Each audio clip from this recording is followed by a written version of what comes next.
2 Death Stars, both destroyed, each in a single battle, each by a force a tiny fraction of its size. You'd think a galaxy-spanning empire would learn the lesson after the first planet killer blew up because someone flew a fighter down a trench. It didn't. It built a second one. Same fatal design, same catastrophic ending. And the empire isn't even the worst offender. The galaxy has a sickness, a compulsion that runs from the ancient past to the sequel era. Whenever a power wants to feel unstoppable, it pours the wealth of 1,000 worlds into one impossibly large weapon, parades it around, and then watches it get destroyed in one strike by the exact, small, fast enemy it was supposed to make obsolete. Today we're ranking every one of them, every superweapon the galaxy ever built, from the merely wasteful to the breathtakingly stupid. By the end, you'll see the pattern, and the pattern says something about this galaxy that no single film ever will. The criteria need to be stated up front, because without them, this is just a list, and a list isn't the argument. 3 factors, each carries equal weight. First, cost to result ratio. What did the weapon actually accomplish before someone destroyed it? Second, single point of failure severity. How obvious and avoidable was the one flaw that swallowed the whole investment? Third, strategic self-sabotage. Did building this make its owners weaker? Did it hand enemies a single concentrated target worth everything? Every weapon gets scored on all 3. The ranking is arguable. That's intentional. The pattern underneath it isn't. Start at the top of the strategic intelligence curve, because one weapon in this history nearly breaks the formula. The Sun Crusher. Legends only, not Disney canon. Developed at the Maw installation, the Empire's secret research facility, by a scientist named Qui Zuz, and completed in the early New Republic era. It's roughly fighter-sized, single pilot, armored in quantum crystalline plating that allowed it to ram through an Imperial Star Destroyer without damage. Its payload, 11 resonance torpedoes, each capable of triggering a chain reaction in a star's core, detonating it into a supernova and destroying every planet in the system within hours. No exhaust port equivalent anywhere on the hull, no trench to fly down. A fighter that could erase star systems and couldn't be stopped by conventional means. On cost to result, the Sun Crusher is almost defensible. It's small, nearly indestructible, and punches at system scale. A fleet couldn't stop it. The problem was doctrine. The Empire built a system killer and put it in the hands of one person. That person was Kip Duran, a young, force-sensitive student who fell under dark side influence, took the Sun Crusher, and used it to destroy the Karita system by triggering its star into a supernova. When he recovered his senses, he resolved the situation by flying the weapon into a black hole in the Maw. The most strategically sound superweapon in this entire survey was neutralized because its pilot made a choice. That's not a defense architecture. The Sun Crusher's trench run was the human being in the cockpit. Next, the World Devastators, legends only. Deployed at the Battle of Mon Calamari by the reborn Emperor Palpatine, designed by Umak Leth. World Devastators were massive automated machines that consumed planets and used the raw material to manufacture warships, fighters, and droids in real time.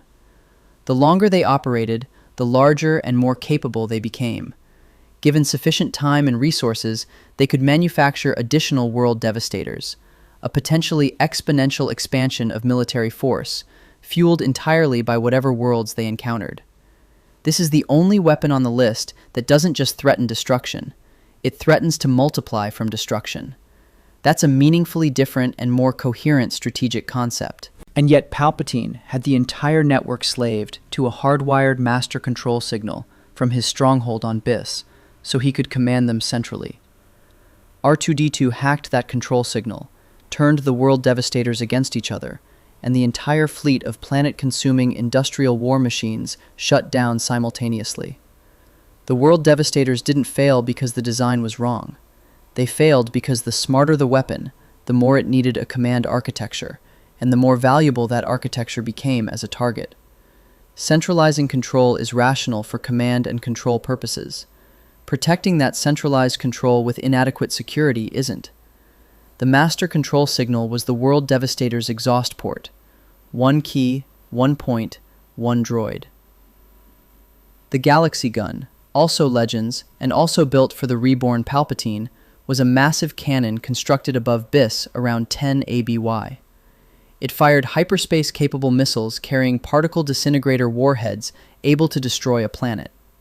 Range: effectively anywhere in the galaxy. The missiles bypassed fleet defenses by traveling through hyperspace and emerging in orbit over the target. On paper, a deterrent with no geographic limitation. In practice, R2-D2 hacked into the Star Destroyer Eclipse II and rammed it into the Galaxy Gun above BIS. The weapon fired its last loaded missile, unguided. That missile was pulled in by BIS's gravitational field, detonated, and destroyed the Emperor's own fortress world, along with the weapon itself. A galaxy-spanning weapon of guaranteed planetary destruction was eliminated by a single droid executing a single command, and its last act was killing its own side. Every ranking criterion simultaneously maxed out: colossal investment, catastrophic single-point vulnerability, and the weapon actively making its owners weaker the moment it was touched. The Galaxy Gun didn't just fail, it shot the Emperor in the back on the way out. Now to Disney canon, and the First Order's contribution to this tradition. The First Order spent approximately 29 years covertly building Starkiller Base in the unknown regions, while the New Republic demilitarized and looked the other way. Starkiller Base was a planet, an actual icy planet, converted into a superweapon. According to the official Lucasfilm account published by Emily Shkukani of the Lucasfilm Story Group, Starkiller collected dark energy using the local star as part of the process, stored it in the planet's core within a containment field, and fired it through hyperspace to strike targets halfway across the galaxy. The thermal oscillator maintained that containment field. Without the oscillator, the volatile dark energy stored at the planetary core destabilized. Starkiller's one confirmed use destroyed the Hosnian system, Hosnian Prime, the New Republic capital, and several accompanying worlds. For all intents and purposes, the New Republic ceased to function as a galactic government after the attack. That's the most strategically consequential superweapon use in this entire survey. Then, the Resistance attacked the thermal oscillator. Finn, Han Solo, and Chewbacca planted charges along a shaft leading to it. Poe Dameron bombed it with his X-Wing. With Starkiller actively charging its weapon, the destabilized dark energy caused the planet to implode and explode, forming a microstar. 29 years. One oscillator shaft, one X-Wing. Starkiller's trench run was the oscillator shaft. Same structure as the exhaust port, slightly different name. And the strategic result of destroying the New Republic, the First Order achieved military supremacy over a fractured galaxy with no centralized government to govern. Terror without a plan for what comes after is just demolition. The First Order obliterated the one political structure capable of maintaining order across what it was trying to conquer, then had no replacement ready. Then there are the Death Stars, the two entries that make everything above look almost competent. The Tarkin Doctrine. Officially, Imperial Communique 001044.92v, held that overwhelming destructive capability displayed as a threat was more efficient than building enough conventional military force to govern the galaxy. Grand Moff Tarkin's own stated reasoning acknowledged the problem directly. A conventional fleet large enough to police every star system would be ruinously expensive and could still be defeated by a mobile, stateless insurgency. His solution was a single weapon so terrifying that no planet would dare harbor resistance.